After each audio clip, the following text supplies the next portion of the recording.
If I wake up and everybody in my family is alive, I'm so fucking fired up. I don't watch shit.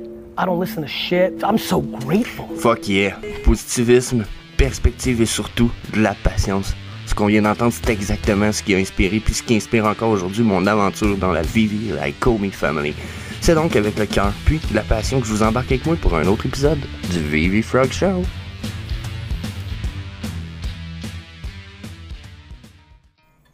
Hey, salut la gang, donc c'est Jess the Harvesting Frog pour votre show quotidien où ce qu'on regarde, les Vivi News, on en discute rapidement, on regarde les drops, on regarde les burns de Omi, puis les opportunités de nos 3D collectibles dans les price movements qu'on a. Donc, on change pas notre formule gagnante, on continue ça de même, so, disclaimer time. Disclaimer time! C'est le moment de faire une jolie petite lecture pour vous oublier que tout ce que vous voyez ici, c'est not financial advice. Donc, first of all, on a droit à un Boba Fett. Boba Fett, The Bounty Hunter. Il va y avoir 3 raretés. La même chose probablement que Dark Vader. So, un peu une question pour vous autres fans de Star Wars. Ceux qui love Star Wars ici. Pensez-vous que il va conserver ses prix et même peut-être jumper en prix comme le Darth Vader a fait? J'ai une personnelle impression que oui, on risque de conserver les prix. Puis j'ai aussi l'impression que la raison est que Boba Fett, déjà on a une série à Disney Plus en ce moment, pour ceux qui veulent aller voir ça, il y a une série télé, je l'ai pas vue, mais ça a l'air que c'est bon. C'est un character qui existe de longtemps, Boba Fett. C'est un character qui est quand même love dans l'univers de Star Wars, comme étant justement une espèce de personnage avec beaucoup de compétences, mais étant neutre bon, je vais dire, ou chaotique bon peut-être, dans son alignement personnel, parce que il est méchant, mais il va surtout pour vivre, puis pour payer, puis pour survivre pour ses affaires. Donc, j'ai l'impression qu'on a un character qui a le potentiel d'être love as fuck. So, il y en a une couple qui sont excités. Personnellement, je le suis quand même un peu. Il y a des chances que je participe. Même si je suis pas un lover. Ayant vu, bien, de toute façon, ce que le surfeur d'argent vient de faire, puis ce que Darth Vader a fait. On n'est pas dans le Yoda encore, là, ou dans Luke Skywalker encore, ou peut-être même... mais on est dans un character quand même super aimé. Donc, on est peut-être pas genre R2D2, genre, mais on est pas loin. On est pas loin de character pas mal love, so... j'aimerais savoir ce que vous en pensez. En fait, c'est ce qui m'intéresse le plus, à savoir... Ils en pensent quoi, les gens, dans les commentaires. So, dites-moi votre avis là-dessus. Pensez-vous que ça va valoir cher ou pas? Ensuite, qu'est-ce qu'on a comme drop? On a un comic book. Attends un petit peu, on switch ça right away. C'est qui?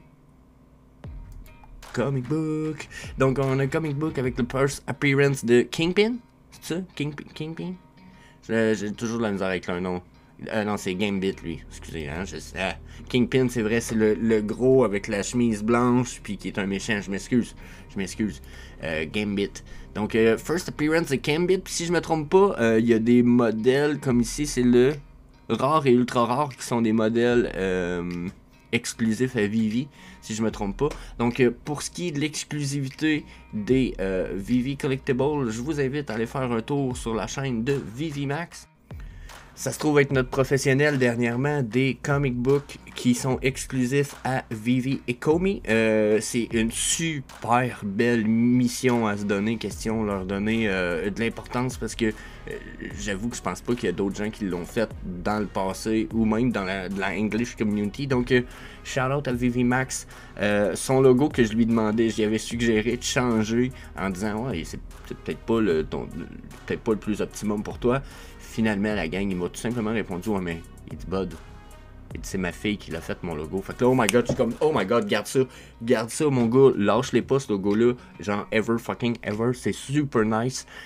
Donc, encore plus, vous voyez, tu sais, il fait participer un peu sa fille, puis probablement, genre, vous voyez les couleurs ici, là, probablement que c'est un choix de sa fille. J'adore, justement, que c'est inspiré de sa fille, du logo fait par sa fille. J'adore ça. Let's go, Vivi Max, allez voir sa chaîne pour ce qui est des news pour les comics exclusifs. Mais sinon, Quand même, on a des covers qui sont les covers réguliers, puis des covers qui existaient déjà, qui sont super cool. Il y en a quand même juste 20 000. On avait eu beaucoup de comic books à 30 000 éditions. Là, on a une édition à 20 000. Je trouve ça quand même fucking nice. Il y en a comme un peu moins. Je suis pas un comic book connaisseur, mais je pense que ça a un bon potentiel. Puis, si je vais sur la chaîne de notre bon ami Vivi Coach, ce matin, il nous a fait un beau vidéo, comme son vidéo quotidien, 7 jours semaine, où il nous parle de ce qui se passe, puis regardez, il nous dit que le Uncanny numéro 266, la version physique, PSA 9.8 se vend 800$, c'est une première apparition de Gambit, donc cool. Donc shout out à Vivi Coach aussi, de faire toujours un cours sur la chaîne ici. Là, ici, vous voyez, je suis pas subscribe parce que je veux pas subscribe parce qu'en ce moment, je suis sur mon deuxième channel. Puis, c'est un channel qui est dédié à d'autres choses. Si je subscribe, je vais voir des affaires de crypto que je veux pas voir. Donc, excusez un petit peu l'erreur, là, vous voyez pas ici. Mais, n'hésitez pas à vous subscribe. Hein. Je suis subscribe. Regardez ça, en fait, je pourrais vous switch parce que je veux pas, paraître pour un menteur. Checkez ça. Oups. Checkez. I am subscribed and clique pour les notifications, puis c'est très important, faites-le que ce soit moi ou pas moi, mais que ce soit Vivi Coach ou Vivi Max. Je vous l'ai déjà dit, j'aime qu'on ait du support entre content creators, puis je veux leur donner le mien. Allez leur mettre un like, comment, etc. That's it. Les Omi Burn. Donc pour l'instant, Omi est à environ 0,17. On est rendu à 66 milliards de burn. Il nous en reste 209 milliards sur le circulating supply. Il y en a qui vont dire c'est quand même beaucoup, ouais, mais le 200 approche. Je me rappelle, on était à 240 il y a quand même très peu de temps. Puis comme c'est là, le Fishies burn de plus en plus de Omi. Là, en fait, on a fait un épisode avec d'enregistrer avec Fanny Carbonel. On va regarder probablement pour faire... Il y a eu une donation faite par l'invité. On va regarder pour faire des donations, tirages, puis peut-être acheter certaines marchandises, les faire tirer aux abonnés. Puis ces marchandises-là vont burn du Omi. Donc, un 2 pour 1. Je pense faut évaluer ça avec Fanny Carbonel. Pour ceux qui n'ont pas remarqué, moi, Fanny, on commence quelque chose. Nos enregistrements sont faits. On vous parle de ça très, très, très bientôt. Checkez ça. Mais, question Burns. Let's go, jouer avec les Fishies, qui est un super cool truc, allez-y, avec, il y a même d'autres jeux qui sont faits par Curtis Cooper, donc n'hésitez pas, hein, que ce soit le magasin de marchandises que je mets qui est dans la description, peu importe c'est quoi, let's go. Puis on a encore des unique owners qui semblent se rajouter aujourd'hui, ça c'est une affaire que je commence à trouver nice, au début je commence tellement inutile. Je pense à trouver ça cool, on a des unique owners, puis tranquillement, ben, ces gens-là, je veux pas, le 30 arrive, ils vont être obligés de passer le KYC. Fait que si on en a de plus en plus, éventuellement, j'ai l'impression, ce chiffre-là on va peut-être avoir les owners qui n'ont pas de KYC, qui vont rester pris dans les owners, mais j'ai l'impression qu'éventuellement, tous les chiffres qui vont se rajouter, ça va être juste des owners KYC, donc ça va être des... En tout cas, il y a beaucoup plus de chances que ce soit du vrai monde et non des bots. Donc, je trouve ça quand même super cool, super interesting. En fait, ça m'amène peut-être à une discussion que je viens de voir ce matin rapidement. On va aller voir ça si je peux le retrouver. Ok, c'est un post sur Vivi Coach, shout out à lui encore une fois, où ce que dans son post, à un moment donné, ici, il y a quelqu'un qui lui répond: que soit-il se passer lors du delisting des comptes non vérifiés? Est-ce que c'est bullish? Dans la mesure où là, le KYC va être obligatoire à partir du 30, et si vous avez des systèmes dans le marketplace à vendre, puis que vous n'êtes pas KYC, tout va être délisté à partir du 30. Donc ça veut dire que toutes les personnes qui utilisent un compte avec un bot, puis qui n'ont pas fait de KYC avec ce compte-là, vont voir leur truc délisté, et on a la possibilité qu'il y ait beaucoup de bots dans l'application, parce qu'il va toujours en rester un petit peu, qui probablement en ce moment qui manipulent le floor price de beaucoup des collectibles à la baisse. Donc probablement que le 30, on va perdre une partie de ces bots-là, puis que ça a le potentiel de rendre le marché bullish, parce que là, il va y avoir moins de bots qui vont manipuler le prix à la baisse sur le marché secondaire. Malgré tout, je suis d'avis que ça ne changera rien. Je connais des gens qui se foutent pas mal d'aller chez leur grand-mère, de scanner la carte de grand-maman, puis de je sais pas si vous comprenez, d'utiliser un bot sur le compte à grand-maman. De toute façon, ils vont probablement faire des milliers de dollars avec ça s'ils l'utilisent comme faut. L'humain reste humain, puis la plupart des humains sont opportunistes. Pour ne dire que ça, puis c'est pas pour cracher dans la face à personne, c'est juste parce que c'est comme ça. C'est un comportement général, puis il y a des exceptions, puis il y a une grosse majorité qui l'est pas. Ou du moins qui l'est pas de façon négative et au dépens des autres, on va dire ça comme ça. Mais l'humain est opportuniste, c'est correct, ça fait partie de nos grandes qualités, au même titre que ça devient un des grands défauts selon les circonstances. Donc, je vois pas vraiment les bots se mettre à descendre. Ceux qui font beaucoup d'argent avec ça vont trouver un moyen de continuer à le faire. C'est un peu mon problème. Je pense aussi que les floor price qu'on voit présentement est pas tout à fait réaliste, mais à peine peut-être 20% de ce qui serait sans les bots. J'ai l'impression que les floor price seraient très très bas. Donc, Vivi Coach, il dit très bonne question, dur de répondre. Et je pense que cela reste bullish car ça va enlever une grosse partie des bots qui ont tendance à lister le floor price et devrait donc augmenter légèrement la supply et la supply diminuera. Donc, je suis d'accord. Mais je l'ai dit plus bas, ça éliminera pas les bots. Moi, je crois, c'est tout. Hein. Bobby Joe, il donne juste son avis, ça vaut rien. Okay? C'est un avis personnel. Vous en faites ce que vous voulez, mais vous pouvez pas prendre ça pour du gros cash. Mais je pense qu'on est quand même dans une downtrend qui fait que le floor price, il va être bas. Au point où je pense qu'il va même descendre le floor price. Ça va causer un bullish dans le market cap, puis après, je pense qu'on va descendre dans notre market cap. Au même prix qu'on est probablement en présentement. Puis, là, ben, il m'a pas stiné, au contraire, hein, on a eu la même discussion où il dit c'est pour ça que je pense qu'il a dit une grande majorité, parce que quoi que l'on fasse, il y aura toujours des bots, on pourra jamais totalement les éliminer. C'est clair que la baisse est due majoritairement au sentiment du marché qui est mauvais. Mais je pense que les bots n'aident pas à solidifier les prix et ont tendance à facilement les faire baisser. Donc ce sera une petite pression baissière en moins, mais c'est clair que le sentiment du marché ne s'améliore pas. Il n'y aura pas de grosse remontée des prix. Puis je suis d'accord avec lui, hein. Puis regardez, je pense que c'est même là où je réponds en disant, ah oui, c'est vrai ça. C'est là où je lui réponds en lui disant, c'est exactement la suite de ce qui était dans mon cerveau. Attends toi mon hostie là. Dude, je t'ai déjà dit d'arrêter de la même penser. Là, va falloir t'arrêter ça, mon hostie. Non, mais, ok. C'est là où je rigolais de ça, c'est une espèce de blague. On a le même avis. Straight away, on est embarqué dans le même train, mais on s'en rendait même pas compte. Genre, on te parlait au cellulaire, puis là, ben, finalement, on est correct, on pense pareil. Donc, je suis d'accord avec lui, mais je pense qu'il faut faire attention, comme lui, puis surveiller le marché. On est quand même dans une grosse downtrend. Donc, ça, c'est un des sujets que je trouvais intéressant. Donnez-moi votre avis. Pensez-vous, vous autres, que c'est super bullish ou bearish, justement? Pensez-vous que les bots, ils vont juste prendre le compte puis le KYC avec la carte à grand-maman? Ou vous en pensez quoi? So, donnez-moi votre avis là-dessus. Sinon, donc, le 3D... le 3D Collectible Market Cap de nos 3D Collectibles, finalement, on est quoi? 308, on a quoi? Perdu 11 millions, à peu près 10-11 millions depuis hier. Quand même, peut-être pas la meilleure des nouvelles, hein? 319 à 310.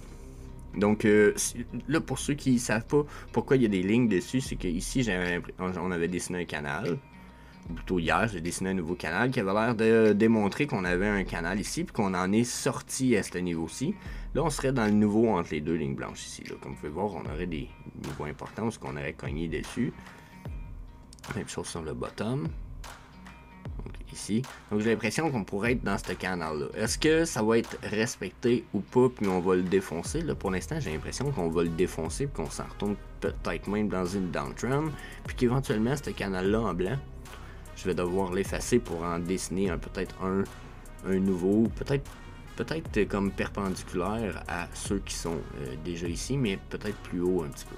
Donc, ça va être évalué tout ça ensemble. J'ai l'impression que là, on est sur une downtrend. Si ça continue, on pourrait retourner dans l'ancien canal ici. Donc, à voir. Surtout que là, on est supposé avoir une rise de price à cause de l'histoire des delistings qui arrivent en fin de semaine. Donc, à voir, est-ce que justement, on va arrêter d'avoir des floor price bas puis on a une explosion dans nos prix, ou on est reparti pour une downtrend? Ça va être une bonne question. Il va falloir qu'on évalue ça. On pourrait replacer cette trendline-là un petit peu si vous voulez, mais vous allez voir qu'on a pas mal les mêmes résultats, là. Si je me mettrais comme ça, on l'aurait défoncé, mais on s'en retourne vers la nouvelle trendline, mais on a moins de fiabilité pour la top trendline, si vous voulez mon avis, en rouge. Donc, je l'aime moins sur ce niveau-là, je la mettrais comme ça. Donc, mon feeling, c'est pas mal ça pour le market cap. Si on regarde nos collectibles, donc les movement price dans les 24 heures, on va aller voir si qu'est-ce qu'il y a de plus rise in price, puis on va aller voir si on a des grosses rise en bas de page 1, parce que pour ceux qui connaissent la vidéo, on regarde tout le temps les pourcentages ici en bas de page 1, ça nous donne, comparé au pourcentage en montée versus la descente, ça nous donne un bon feeling de ce que le market fait. Voyez-vous, là, on est comme sur la drop. La drop de 10 millions, on la voit ici. Puis, quand je vois 19%, je me dis la différence est quand même haute. Le potentiel que la drop ne soit pas terminée est plus grand. Quand je vois une grosse disparité entre les pourcentages sur la rise and the drop, généralement, il y a une grosse... plus la disparité est grosse entre les deux, plus qu'on est sur une lancée. Ouais, on est sur une lancée, c'est ça que je voulais dire. Donc, sur nos collectible drops, qu'est-ce qu'on a comme prix sur nos 24 hours? Déjà, on a de quoi qui est tombé sur le all-time low ici, le Germany Blue and Beta. J'en ai pas parlé souvent de ces cordes-là. Ils sont cool. Là, ils viennent de tomber sur le all-time low. Il y en a 5000. Ok, 5000, c'est quand même pas... C'est pas peu. Mais c'est pas beaucoup. Je sais pas quoi penser de ça, dans la mesure où ça a beau être très bas, j'ai l'impression qu'il y en a beaucoup trop. Ça me fait penser au Stulu Idol, qui est une pièce très unique. Il n'y en a pas tant, mais comme le Chaosium a comme mis sur pause toute création de NFT pour au moins une année encore, le Stulu Idol reste comme une espèce de pièce unique, seule dans son petit coin. Puis regardez, là, il y a pas longtemps, on était comme à floor price 30, là on était à 40. On a beau avoir droppé, je vois pas nécessairement potentiel. Ça pourrait retomber à 30$ très vite. J'ai même l'impression que ça a été pumpé un petit peu. Donc, yeah. Le Ride the Lightning Co, je pense que c'est parce que c'est du... Ouais, c'est ça. C'est parce que c'est des grills. Fait que c'est toujours cool. Vous êtes capable de vous payer ça, un petit grill à 1808. Cool, mais oubliez pas que c'est pas nécessairement parce que c'est les pièces les plus voulues et désirées et reconnues de Vivi. C'est parce qu'il y en a pas beaucoup. Éventuellement, c'est un club très très très select qui va avoir ces NFT là. Donc, oubliez pas de checker ça. Le all-time low quand même à 1002, là on est à 1008, donc 1005, 1008. Donc je sais pas si ça fait longtemps qu'on a eu le all-time low. Pas nécessairement, donc... Oh, les chartes ont-ils changé? Il n'y a plus de points. Je sais pas ce qui s'est passé, mais... J'ai l'impression que ma charte a changé pour mes collectibles. Anyway, checkez ça, d'après moi c'est peut-être... ouais, c'est ça. Ici j'ai des points, l'autre j'en ai pas. Donc, checkez ça pour le longboard. Je pense pas que ça vaut la peine pour vrai. Roger Musical Poster, lui, c'est pas lui qui donne un set à lui tout seul aussi. Ça peut être intéressant pour le Master Collector Point. Ouais, vous achetez ça puis vous le flippez. Donc, ce que vous faites, puis c'est con parce que mon frère, il a fait ça dernièrement. Je vais vous partager ça sur mon Twitter très bientôt. On va partager son espèce de péripétie sur mon Twitter parce que je pense que le sien va être... ça va être trop de job pour lui de tout construire les posts. Mais où ce que là, il a commencé son périple, parce qu'il a commencé avec 40 gems. Puis il s'est dit, moi, je vais me rendre à 10 000 gems avec mon 40 gems. Donc il a testé ça. Il a commencé avec une Edna.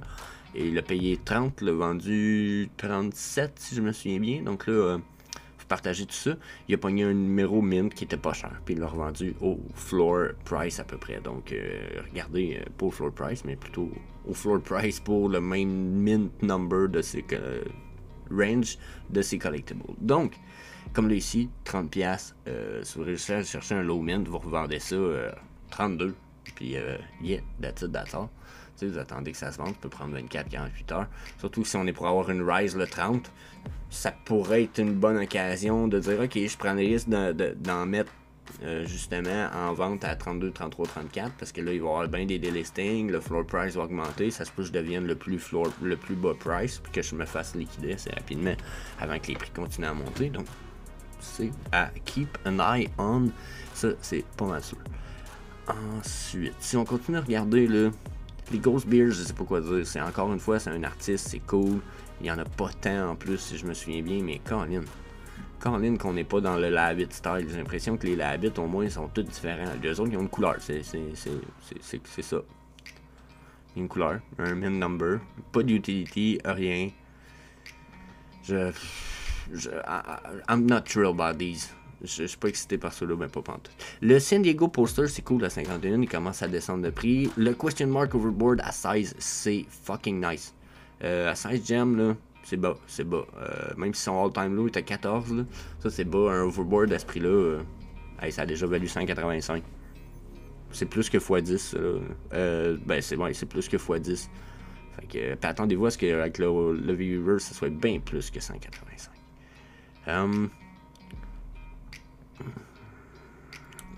Ça ici, Matt Gondek, Feather of Control 37, good price. La Ecto, good price. Le Time of Your Life 68. Il commence à descendre, c'est intéressant. Pour être à surveiller, peut-être justement avec les market price moves. Smarking Labbit à 23. Good price. Really good price. Zombie Hunter, Happy Whistle. Coca-Cola Starlight Can aussi. Bon prix. Bon prix 6.8 là. Allez chercher des low mint. Vous savez ce que j'en pense, Coca-Cola, j'en parlais assez souvent. Après ça, on a du Givenchy encore, Jaws. Le Silver Dragon à 700, celle-là, sur le all-time low, c'est du bon deal, ça. Edma, justement, qui a descendu sur son all-time low qui est de la côté. Le Snowflake Labbit qui est à côté.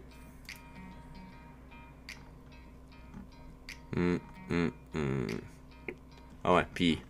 D'après moi, les opportunités sont quand même là ce matin, mais c'est des petites opportunités pour se préparer probablement pour un flipping ou quelque chose dans le genre. Regardez là, on est sur le all-time low, 23, 17, 233, 149, 38.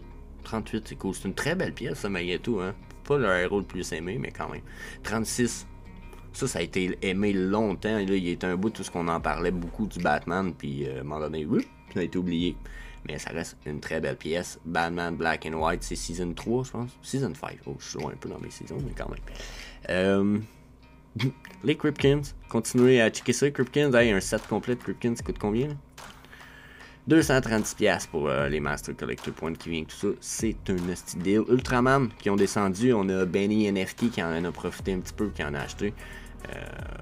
Je le comprends un peu. Des belles pièces. On a pas mal de all-time low, là. Donc, choisissez votre poison, puis let's go. Allez-y all in. Non, mais c'est pas vrai. Not financial advice, mais choisissez vos pièces. Hein, vous vouliez des dinosaures pas chers, c'est le temps. Matt Gondek à 10$. Ici. Ok, on n'est pas sur le long time low, on n'est pas loin, à 9,90$. Donc, non, let's go. Il y a des opportunités de ouf ce matin. Donc, that's it. Je vous laisse là-dessus. Si vous voyez pas les opportunités, regardez, ils sont là. Donc, à 156, c'est n'importe quoi. À 18, c'est n'importe quoi. Donc, yeah, that's it. Je vous laisse là-dessus, la gang. Je vous dis peace. On se revoit demain pour un autre PV Shark Show.